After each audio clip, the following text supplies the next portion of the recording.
Introducción al libro de los Salmos. El libro de Salmos es en parte un libro de himnos, en parte un libro de oración, en parte literatura sobre la sabiduría y en parte una antología de poemas acerca de Israel y Dios. Ha sido llamado el libro de adoración o el himnario del templo. Salmos es, en su redacción actual, una obra compuesta por 150 poemas que agrupa aquellos cantos y oraciones considerados canónicos en la tradición judía. Recogen con belleza y profundidad el sentir de un pueblo, de una comunidad de hombres y mujeres que hicieron de la oración poesía y de la poesía oración. Los salmos no fueron escritos por una sola persona en un solo momento, como lo indica la variedad de atribuciones en los títulos. De hecho, el estudio de la autoría del libro de Salmos, así como sus fechas de composición, contextos, propósitos, usos y transmisión, es un campo importante de los estudios bíblicos. Muchos escritores contribuyeron al libro de los Salmos. A uno de ellos, David, llamado el dulce cantor de Israel, se le atribuyen al menos 73 de los salmos, casi la mitad del libro. Incluso, algunos estudiosos afirman que él pudo haber sido el autor de otros salmos que se conocen como los 39 salmos huérfanos.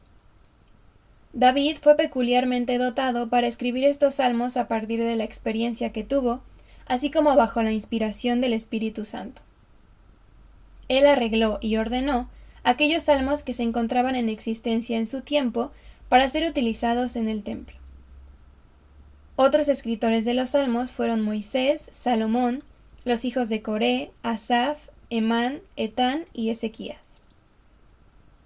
Los múltiples autores que escribieron los salmos vivieron en distintas épocas, la mayoría de ellos aproximadamente entre el año 1000 y el 500 a.C.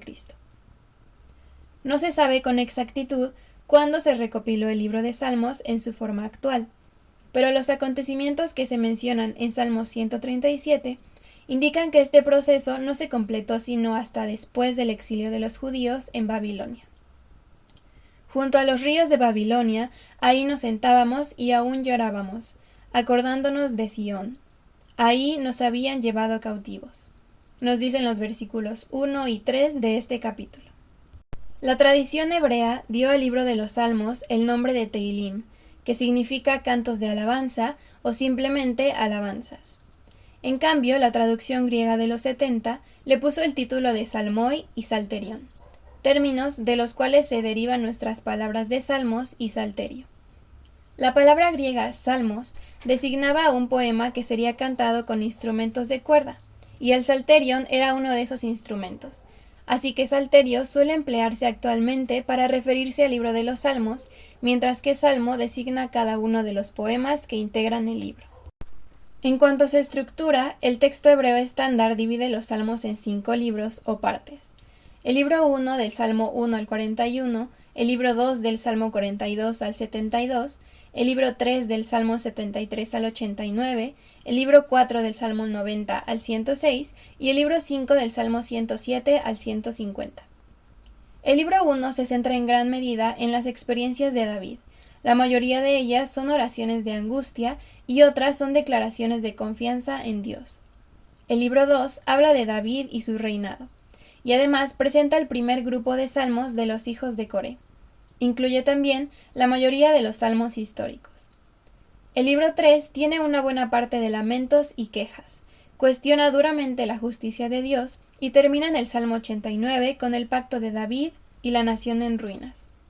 Esta parte contiene la mayoría de los salmos de Asaf, así como otra serie de salmos de Coré.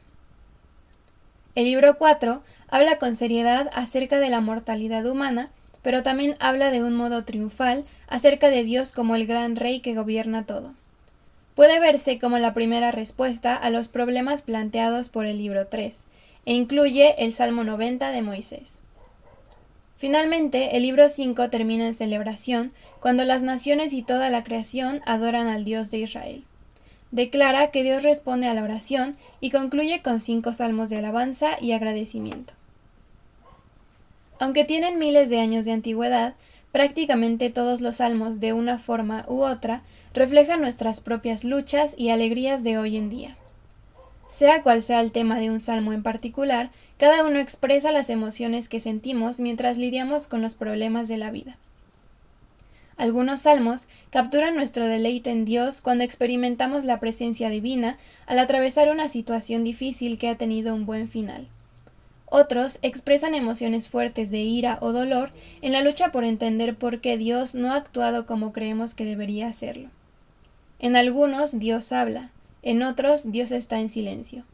Algunos encuentran solución, mientras que otros nos dejan con preguntas sin responder.